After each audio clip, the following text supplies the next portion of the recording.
سلام قولا من رب رحیم۔ اس آیت میں اللہ تعالیٰ نے یہ کمال رکھا ہے کہ جو شخص یہ چاہتا ہے کہ میرے ایمان کی حفاظت ہو، میرے آخری وقت تک میرا ایمان، میرے اعمال وہ سلامت رہے اور میرا خاتمہ بالخیر ہو۔ آپ سب لوگ جانتے ہیں اس دنیا میں رہنا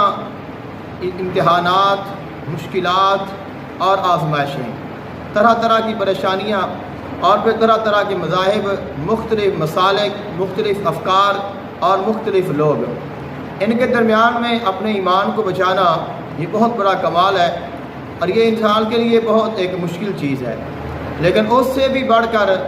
کہ جب انسان اس دنیا سے جانے لگتا ہے اور اس کی موت کا وقت آتا ہے، تو جب انسان کی موت کا وقت آتا ہے اس وقت جو شیطان ہے وہ سب سے زیادہ انسان کے اوپر حملہ کرتا ہے اور وہ انسان کے ایمان کو